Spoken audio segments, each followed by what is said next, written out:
नमस्कार, आप देख रहे हैं star news live Bihar. Forbesganj के पाई वर्ल्ड और पाई किड्स प्ले स्कूल में सोमवार को आयोजित इन्वेस्टिचर सेरेमनी में बिहार राज्य योजना पार्षद के सदस्य एवं सीनियर आईपीएस विकास वैभव मुख्य अतिथि के रूप में शामिल हुए। उन्होंने छात्राओं में नेतृत्व, अनुशासन और जिम्मेदारी की भावना विकसित करने के उद्देश्य से आयोजित कार्यक्रम की सराहना किया। स्कूल पहुंचने पर निदेशक कार्तिक सिंह एवं अन्य शिक्षकों ने बुके देकर आईपीएस वैभव का स्वागत किया। इसके बाद विभिन्न हाउस के बच्चों को आकर्षण परेड और बैंड की धुन के साथ उन्हें मंच तक पहुंचाया गया। कार्यक्रम की शुरुआत दीप प्रज्वलन से हुई, जिसमें आईपीएस विकास वैभव के साथ फारबिसगंज नगर परिषद की उप मुख्य पार्षद नूतन भारती, जदयू नेत्री संचिता मंडल, किरकिचिया पंचायत के मुखिया प्रतिनिधि कपिल अंसारी, वाहिद अंसारी और निदेशक कार्तिक सिंह शामिल हुए। कैप्टन वाइस कैप्टन को सौंपी जिम्मेदारी। आईपीएस वैभव ने स्कूल के विभिन्न हाउस और एक्टिविटी के लिए चयनित कैप्टन, वाइस कैप्टन और अन्य छात्राओं को बैच प्रदान कर उन्हें जिम्मेदारी सौंपी। उन्होंने बच्चों से कहा, अपने को कभी कमज़ोर न समझें और हीन भावना से ग्रसित न हो। आपके अंदर नेतृत्व करने की क्षमता है, उसे पहचानें और विकसित करें। रोजगार के लिए नहीं, रोजगार सृजन के लिए पढ़ो।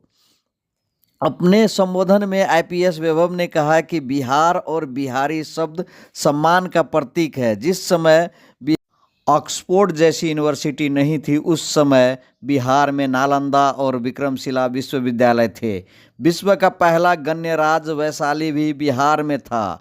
उन्होंने कहा कि प्राचीन बिहार में जाति, धर्म और लिंग के भेद नहीं था, इसलिए हम श्रेष्ठ थे। उन्होंने छात्राओं से अपील की कि रोजगार के लिए पढ़ाई नहीं बल्कि रोजगार सृजन की क्षमता विकसित करने के लिए पढ़ाई करें।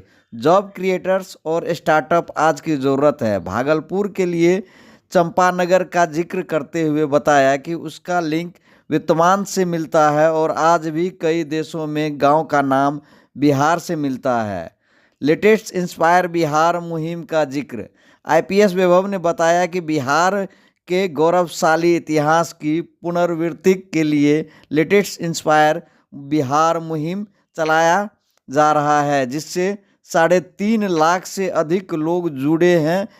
इसके तहत शिक्षा, स्वास्थ्य और औद्योगिक क्षमता के क्षेत्र में काम कर रहे हैं। उन्होंने कहा, 2047 में समृद्ध भारत तभी बनेगा जब बिहार समृद्ध होगा। स्कूल के शैक्षणिक माहौल और बच्चों का अनुशासन की तारीफ करते हुए उन्होंने कहा कि छात्राओं की बॉडी लैंग्वेज स्कूल के प्रति उनकी आत्मविश्वास दर्शाता है कि इससे पूर्व स्कूल की प्रिंसिपल ने स्कूल की प्रगति और उपलब्धियों की जानकारी दी।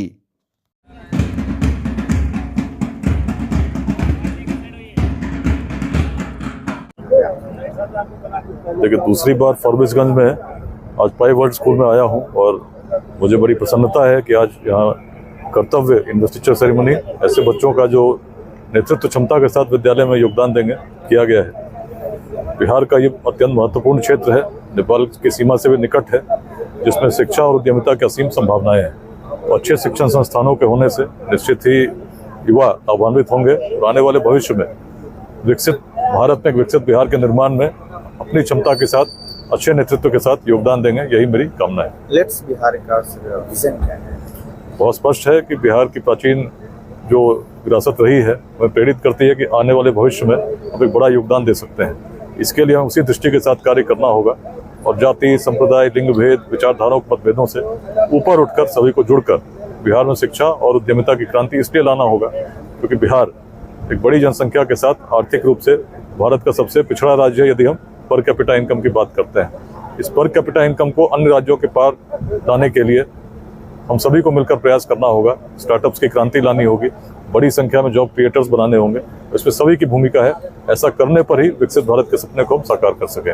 सर, अररिया में लेट्स बिहार को लेकर कितने लोग जुड़े हैं, कैसी ऐसी संस्था? अररिया में भी संख्या अच्छी है, लेकिन मैं कहूँगा बाकी जिलों की अपेक्षा बहुत कम है। तो आज दूसरी यात्रा मेरी हुई है। कार्तिक जी हम लोग के कोऑर्डिनेटर हैं, धीरज जी कोऑर्डिनेटर हैं जो अररिया में रहते हैं, अनेक अन्य लोग भी दायित्व ले रहे हैं। तो मुझे पूरा विश्वास है कि आपके नेतृत्व में अररिया में अभियान बहुत सशक्त होगा। एक गार्गी पाठशाला पुठिया गांव में भी चलती है। बिहार में 18 जिलों में 33 केंद्रों में से एक है। तो आने वाले भविष्य में और भी ऐसे लोग समाज में आगे बढ़कर कुछ योगदान करेंगे, ऐसी मेरी अपेक्षा है। सर, एलएलबी बिहार के साथ जो भी लोग जुड़ना चाहते हैं उसके लिए क्या? बहुत साधारण प्रक्रिया है। आप वेबसाइट पर जाकर के अपने डिटेल भर सकते हैं या जो अपने कोऑर्डिनेटर्स उनके नंबर उस पर दिए हुए हैं उनसे आप संपर्क कर सकते हैं और अभियान के साथ जुड़ सकते हैं।